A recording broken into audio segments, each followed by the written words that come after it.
পানীয় জলের দাবিতে ঝাড়গ্রামের নয়াগ্রাম গোপীবল্লভপুর রাজ্য সড়কের ডুমুরিয়া এলাকায় পথ অবরোধ করে বিক্ষোভ গ্রামবাসীদের অভিযোগ, একদিকে মারাত্মক গরম, তার উপর জলকষ্ট।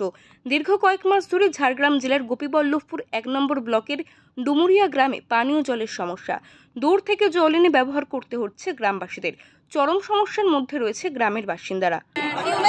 আমাদের একটা সরকারি যে রাজ্য সরকারি যে ট্যাঙ্ক ওটা করে দিয়েছিল সাবমার্সাল, কিন্তু ওটা ট্যাঙ্ক করে দেওয়ার পরে এমন করেছে মানে লেয়ার পৌঁছে মানে যেটা মানুষ জল খাবে সেই লেয়ার অবধি পৌঁছে। এই জায়গাটার নাম কি? ডুমুরিয়া। আচ্ছা, কতদিন ধরে এই সমস্যা হচ্ছে?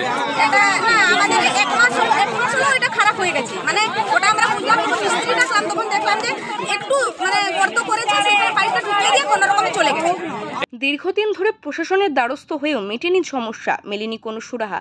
তাই জল সংকট থেকে মুক্তি পেতেই রাস্তায় প্ল্যাকার্ড হাতে পথ অবরোধ করে বিক্ষোভ গ্রামবাসীদের।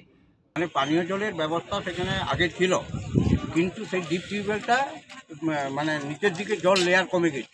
আচ্ছা, যার ফলে সেখানে জল একদম তুলতে পারছি না। এই জন্য আমরা একটা দরখাস্ত দিয়ে প্রশাসনকে আমরা জানিয়েছিলাম, কিন্তু প্রশাসন আজ পর্যন্ত কোনো ব্যবস্থা নেয়নি, যার ফলে আমাদের বাধ্য হয়ে আজকে ঘেরাও করতে হবে।